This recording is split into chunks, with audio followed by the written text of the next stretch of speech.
పరీక్షలు ఏవైనా ఫలితాల్లో #1 వివేక. 2026 ఐఐటి జేఈఈ అడ్వాన్స్డ్ పరీక్షా ఫలితాలలో జాతీయ స్థాయి ర్యాంకులు సాధించిన వివేక విద్యా సంస్థల విద్యార్థులు. Star Srinidhi, Star Srinidhi. secure your future, save it right. Star Srinidhi, your trusted support since 2020. Sesi delicious sweets and bakery, Prakasam road, Ganganammapeta, Tenali. A convention function hall AC, RTC bus stand out gate ఎదురు, తెనాలి. Cell number 7288566666.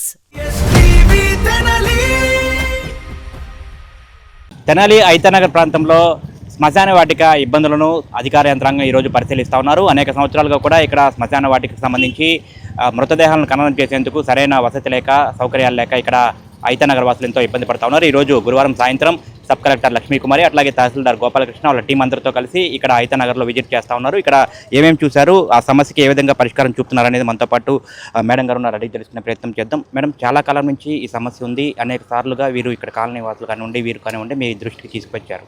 ఈరోజు ఏం పరిశీలన చేశారు, ఈ సమస్యకి ఏం పరిష్కారం చూపబోతా ఉన్నారు?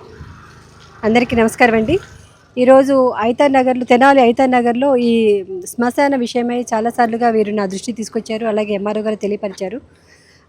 ఇక్కడ ప్రస్తుతం మనకి గవర్నమెంట్ ల్యాండ్ ఏమి అందుబాటులో లేని కారణంగా తప్పనిసరి ఈ ప్రైవేట్ పట్టా ల్యాండ్ కోసం ప్రయత్నాలు జరిగి ఉన్నాయి. ఎంఆర్ఓ గారు ఆల్రెడీ ఒక రైతుని ఆల్రెడీ ఉన్నటువంటి శ్మశానానికి పక్కన ఉన్నటువంటి ఖాళీ స్థలాల్లో ఉన్న రైతుని ఒప్పించడం జరిగింది. అయితే వారు ప్రభుత్వం ఇచ్చేటువంటి కాంపెన్సేషన్కి అదనంగా కోరుతున్నట్లుగా నా దృష్టికి వచ్చిందండి, ఎంఆర్ఓ గారు తెలియపరిచారు. దానిపైన ఇంకా నెగోషియేషన్స్ నడుస్తున్నాయి. ఈరోజు ఈ లోపల మనం శ్మశానం కూడా వెరిఫై చేయడం జరిగింది. నిజంగానే వారు చాలా ఇబ్బంది పడుతున్నారు, అసలు స్పేసే లేదు. ఏదైనా కొత్తగా బాడీ వస్తే వాటిని ఎక్కడ పెట్టుకోవాలనేది వెతుకోవాల్సిన పరిస్థితి ఉంది. వాళ్ళకు కూడా నేను చూసాము. అది ప్రభుత్వ ల్యాండ్ కనుక ఉన్నట్లయితే ఇమ్మీడియట్గా మనం వారికి కేటాయించగలిగే వారము. అలాంటి పరిస్థితి లేనందువల్ల తప్పనిసరి రైతుని సంప్రదించాల్సిన అవసరం కలిగింది. త్వరలోనే ఈ సమస్యకి పరిష్కారం చూడడం కోసమే ఈరోజు కాన్స్టిట్యున్సీ స్పెషల్ ఆఫీసర్ అయిన కారణంగా నేను ఇలాంటి సమస్యలన్నీ కూడా 3 రోజుల్లో చూడమనేసి కలెక్టర్ గారు ప్లస్ మంత్రి గారు ఆదేశాలండి. అందుకోసమని ఈరోజు ఇది విజిట్ చేయడం జరిగింది. ఈ విషయాన్ని కలెక్టర్ గారి దృష్టికి తీసుకెళ్ళి ఎంత త్వరగా వీలైతే అంత త్వరగా ఆ సమస్య పరిష్కరించడానికి మా వంతు కృషి చేస్తాము. ఆల్రెడీ దీనిపైన మినిస్టర్ గారి ద్వారా ప్రపోజల్స్ గవర్నమెంట్కి వెళ్ళినాయండి. గవర్నమెంట్లో బడ్జెట్ శాంక్షన్ అనేది పరిశీలనలో ఉంది.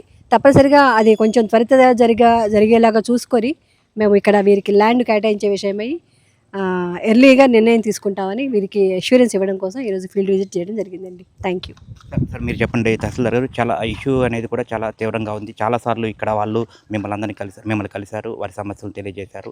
మేడం గారు కూడా చెప్తా ఉన్నారు త్వరలో సమస్య పరిష్కరిస్తామని. దానికి ఏం చర్యలు చేపడతారు, ఎన్ని రోజుల్లో ఈ సమస్యకి పరిష్కారం లభిస్తుందంటారు? మీ అందరికీ తెలుసు, మా నోటీస్కి ఇది సుదీర్ఘకాలంగా ఉన్న సమస్య. దీన్ని ఎట్లాగైనా పరిష్కరించాలని మేము సాయశక్తులా కృషి చేస్తూనే ఉన్నాం. నేను ఎప్పుడు ఫీల్డ్ విజిట్లోకి వచ్చినా మన వాళ్ళందరితో కూడా ఈ చుట్టుపక్కల అన్ని పొలాలు గవర్నమెంట్ ల్యాండ్స్ ఏమైనా అవైలబుల్గా ఉన్నాయి అన్నీ తిరిగాం, కానీ ఎక్కడ గవర్నమెంట్ ల్యాండ్ అయితే అందుబాటులో లేదు. రైతును కూడా కూర్చోబెట్టి మాట్లాడాం, సరే నెగోషియేషన్స్ జరుగుతున్నాయి, త్వరలోనే ఈ సమస్యకు పరిష్కారం వస్తుంది. మరి గౌరవనీయులైన మంత్రివర్యులు శ్రీ నాదెండ్ల మనోహర్ సారు మాకైతే క్లియర్ కట్గా చెప్పారు. యాక్చువల్గా ఎవరైతే ఆ కన్సర్న్ డిపార్ట్మెంట్ ఉన్నారో వాళ్ళ దగ్గర బడ్జెట్ లేదనే సమాచారం ఉన్నప్పటికి కూడా సార్ ఏం చెప్పారంటే, మనీ ఎలా తీసుకురావాలో నేను చూసుకుంటాను, గవర్నమెంట్లోకి వెళ్ళి మీరు ప్రపోజల్ ప్రిపేర్ చేయండి అంటే ఈ మధ్య ప్రపోజల్ కలెక్టర్ గారి ద్వారా మరి అలాగే గవర్నమెంట్కి కూడా సబ్మిట్ చేయడం జరిగింది. త్వరలోనే ఈ సమస్యకు పరిష్కారం వస్తుంది. నా వైపు నుంచి మేము రిక్వెస్ట్ చేసేది ఏంటంటే, డిపార్ట్మెంట్ వైపు నుంచి సంయమనం పాటించండి. వాస్తవంగా సంయమనం పాటించే పరిస్థితి కాదు, అది కూడా కనిపిస్తూనే ఉంది. ఎందుకంటే ఖాళీ లేదు, ఒక శవం వస్తే అందులో రాబోయేది వర్షాకాలం, ఖచ్చితంగా పెట్టుకోవడం ఇబ్బందే. ఇది మాకు అర్థమవుతున్న విషయమే. కాబట్టి కొన్ని మన చేతుల్లో ఉంటాయి, కొన్ని ఉండవు. దయచేసి మొన్న కూడా ఈ మధ్య మన మిత్రులు గవర్నమెంట్ ల్యాండ్లోకి వెళ్ళడానికి ట్రై చేస్తే కూడా అది కూడా మన మున్సిపాలిటీ వాళ్ళు హోల్డ్ చేశారు. సరే, ఏమైనప్పటికీ అవకాశం ఉన్నంత మేర మేమైతే నేను ఒక అచీవ్మెంట్ లాగా ఫీల్ అవుతా. ఇది కనుక సక్సెస్ అవుతుంది, అందులో అనుమానం లేదు. ఎందుకంటే మంత్రివర్యులు గారు టేకప్ చేశారు, మా అధికార యంత్రాంగం తరపు నుంచి మా సబ్ కలెక్టర్ గారు కూడా దీన్ని పర్సనల్గా టేకప్ చేశారు. కలెక్టర్ గారిని కూడా పర్సనల్గా కలిసాం లాస్ట్ సోమవారం. ఖచ్చితంగా ఈ సమస్యకి త్వరలోనే పరిష్కారం లభిస్తుంది. ఖచ్చితంగా చూసుకుంటే కనుక ఇది ఏదైతే సెన్సిటివ్ ఇష్యూ, చాలా కాలంగా ఈ శ్మశాన వాటిక కోసం ఇక్కడ స్థానికులందరూ కూడా పోరాటం చేస్తూ ఉన్నారు. ఎవరైనా మృతదేహం తీసుకురావాలంటే, ఎవరైనా చనిపోతే ఇక్కడ చాలా ఇబ్బందులు పడాల్సిన పరిస్థితి ఉంది. కనీసం ఖాళీ లేదు. ఆ నేపథ్యంలోనూ కూడా చాలా ఇబ్బందులు పడుతున్నాం. అధికారుల దృష్టికి తీసుకువెళ్ళి ఇక్కడ సమస్యకి పరిష్కారం చూపాలని చెప్పి ఇక్కడ స్థానికులందరూ కోరుతా ఉన్నారు. మనతో పాటు దీని గురించి ఏదైతే ఈ శ్మశాన వాటికి సంబంధించి ఇబ్బందులు ఉన్నాయో వాటి గురించి చాలా కాలంగా పోరాడుతూ ఉన్నారు సునీల్. ఆయన అడిగి తెలుసుకుందాం. ఏమన్నారు ఈరోజు? మీరు చాలా కాలంగా అధికారులను కలుస్తున్నారు, కలెక్టర్ గారిని కలిశారు, చాలా మందిని కలిశారు. ఇక్కడ స్థానికంగా ఉన్నటువంటి సమస్యను వారి దృష్టికి తీసుకువెళ్లారు. ఈ రోజు సబ్ కలెక్టర్ గారు, తహసీల్దార్ గారు టీం అందరితో కలిసి చూశారు. ఏం హామీ ఇచ్చారు మీకు? అంటే యాక్చువల్గా ఇది ఒక దశాబ్ద కాలం నుంచి బాగా తీవ్రమైన మనస్తాపంతో కూడినటువంటి ఒక సున్నితమైన విషయం. ఇది 2019లోనే మనకి మన మున్సిపాలిటీ తీర్మానం జరిగి కూడా ఇంతవరకు స్థలం కేటాయించిన పరిస్థితి. ఇప్పుడు ఒక వ్యక్తి చనిపోతే కుటుంబంలో బాధపడాలా, లేకపోతే శ్మశాన వాటికలో స్థలం కోసం ఎదురు చూడాలా అనే ఒక సందిగ్ధంలో ఒక హృదయ విదారకమైనటువంటి సంఘటనలు ఈ ప్రాంత ప్రజల్లో ఉన్నాయి. ఈ స్థలం పూర్తిగా నిండిపోవడానికి కారణం ఏంటంటే, తెనాలిలో అన్ని ప్రాంతాల్లో చనిపోయిన, వేరే ఊరు నుంచి వచ్చిన వాళ్ళు అందరూ కూడా ఈ శ్మశాన వాటికలోకి వచ్చి ఇక్కడ పూడ్చిపెట్టడం అనేది జరుగుతూ ఉంది. దానివల్ల ఇది త్వరగా నిండిపోయింది. మరి ఇప్పుడు అధికారులను ఒక 7 నెలల నుంచి మంత్రి గారిని కలిసాం. ఒక 5,000 సంతకాల సేకరణతో మంత్రి గారికి సమర్పించాం. కలెక్టర్ గారిని కలిసాం. మన సబ్ కలెక్టర్ గారిని, ఎంఆర్ఓ గారిని పదే వారంలో కలుస్తూనే ఉన్నాం. అది ఈ రోజుకి వచ్చి పరిశీలన జరిగింది. మరి మాకు స్పష్టమైన హామీ ఇవ్వమని అడుగుతా ఉన్నాం. అంటే మా భూ కేటాయింపు పరిశీలనలు ఇవన్నీ మనకు తెలియదు, కానీ ఇప్పటికైనా సరే స్పష్టమైన హామీ, గడువు, మరి అత్యవసరమైనటువంటి ఈ సిచ్యువేషన్ని త్వరగా ఈ సమస్యను పరిష్కరించాలని కోరుతా ఉన్నాం. మరి ఇప్పుడు చూడాలి వాళ్ళు ఈ సమావేశంలో మాకు ఏం హామీ ఇస్తారో ఏంటనేది. అంటే ఇది ఎంత త్వరగా పరిష్కారం అయితే కొంచెం బాగుంటుందని ఈ ప్రాంత ప్రజలు మరి తరతరాలుగా మరి సంతోషించే విషయం కాబట్టి మరి త్వరగా ఇది పరిష్కారం అవ్వాలని కోరుతా ఉన్నాం. ఇక్కడ దాకా మీరు దాదాపు 7 నెలల నుంచి మీరు సంతకాల సేకరణ చేశారు, స్థానికులందరితో కలిసి అధికారులను కలిశారు, వీళ్ళందరినీ కలిశారు, ఇక్కడ సమస్యని చెప్పారు. ఈరోజు క్షేత్రస్థాయిలో వారి అధికార యంత్రాంగం ఇక్కడికి వచ్చి చూశారు అంటే దాదాపుగా ఒక సమస్యకి పరిష్కారం అనేది లభిస్తుందని మీరు భావిస్తున్నారా? మేము తప్పకుండా భావిస్తున్నాం అండి. అధికార యంత్రాంగంలో కానీ మంత్రి గారు కానీ ఖచ్చితంగా హామీ ఇచ్చారు. ఇది నిజంగానే ఇది అత్యవసరమైనటువంటి పరిస్థితి అన్నారు. వీళ్ళు చెప్తున్నారు, కానీ డిలే అవ్వటం కూడా ఇది అత్యవసరమైన. ఇప్పుడు యాక్చువల్గా ఏం జరిగిందంటే, ఒక ప్రాణాపాయ స్థితిలో ఉన్న వ్యక్తికి మన ఆర్ఎంపీ దగ్గరికి వెళ్ళి నిదానంగా ట్రీట్మెంట్ చేయటం వలన ప్రయోజనం ఉండదు.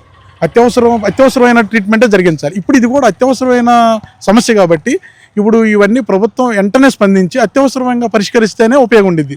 ఇప్పుడు లేదనుకోండి, ఇప్పుడు ఈ పరిస్థితులు ఏదో ఒక రకంగా మొన్న రీసెంట్గా ఒక వ్యక్తి చనిపోతే దాన్ని స్థలాన్ని కేటాయించడానికి దాదాపుగా 3 hours పట్టింది.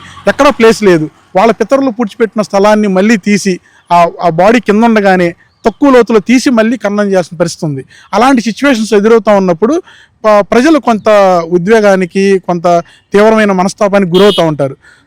అలా ప్రజలు తిరుగుబాటు చేయకముందే ప్రభుత్వం త్వరగా ఈ నిర్ణయం తీసుకుంటే బాగుండని మేము భావిస్తూ ఉన్నాం. ఖచ్చితంగా చూసుకుంటే కనుక చాలా కీలకమైన సమస్య అనమాట ఇది. ఐతనగర్ ప్రాంతంలో ఎవరైనా చనిపోతే ఇక్కడ దళిత సంఘాలకు సంబంధించి కానివ్వండి, ఇక్కడ క్రిస్టియన్ సమాజాలకు సంబంధించి కానివ్వండి, ఎవరైనా చనిపోతే ఇక్కడికి తీసుకురావాలంటేనే చాలా ఇబ్బందులు పడాల్సిన పరిస్థితి ఉందని చెప్పి కూడా చెప్తా ఉన్నారు. ఏదైతే మొత్తంగా ఈ ప్రాంగణం మొత్తంగా కూడా పూర్తిగా నిండిపోయింది, ఖాళీ లేదు. ఎవరైనా చనిపోతే ఇక్కడ తీసుకొచ్చి పూడ్చిపెట్టడానికి, ఖననం చేయడానికి ఖాళీ అనేది కూడా లేకపోవడం వల్ల చాలా ఇబ్బందులు పడుతూ ఉన్నారు. ఇక్కడ స్థానిక ప్రజలందరూ కూడా ఆవేదన వ్యక్తం చేస్తున్నారని చెప్పి కూడా పేర్కొంటా ఉన్నారు. మొత్తంగా ఈ రోజు అయితే వీరు అనేక రోజులుగా కూడా దీని సమస్య మీద కూడా ఇక్కడ స్థానికులు అయితే పోరాటం చేస్తున్నారు. ఈ రోజు సబ్ కలెక్టర్, తహసీల్దార్ వారందరూ కూడా ఇక్కడికి వచ్చి పరిశీలన అయితే చేశారు. త్వరలోనే ఈ సమస్యకి అయితే పరిష్కారం చూపిస్తామని అయితే వారు హామీ ఇచ్చారు. వీడియో జర్నలిస్ట్ సాయితో Gopichand, STV Tenali.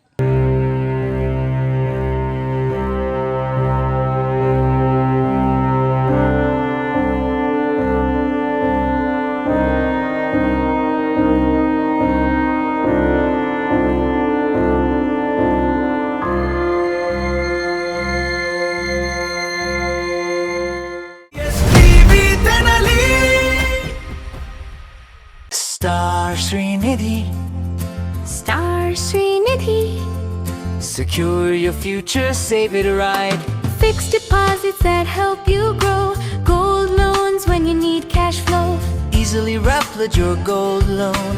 Buy and sell your gold. Star Srinidhi, your trusted support since 2020. Andhra Paris తెనాలిలో అధునాతన హంగులతో మీకు స్వాగతం పలుకుతోంది ఈ కన్వెన్షన్. వెడ్డింగ్స్, రిసెప్షన్స్, ఎంగేజ్మెంట్స్, కాన్ఫరెన్స్లు, సెమినార్స్ మరియు అన్ని రకాల ఫంక్షన్లకు అనువైన వేదిక. ఈ convention function hall AC, RTC bus stand out gate ఎదురు, తెనాలి. Cell number 7288566666. హోటల్స్ రంగంలో తనకంటూ ఓ ప్రత్యేకతను చాటుకున్న సెసీ డెలీషియస్ ఇప్పుడు మీకు అందుబాటులో. సరికొత్త రుచులతో Sesi delicious. South Indian, north Indian, Chinese, bakery, desserts and ice creams, ఇంకా ఎన్నెన్నో రుచికరమైన new variety food items. Sesi delicious sweets and bakery, Prakasam road, Ganganammapeta, Tenali.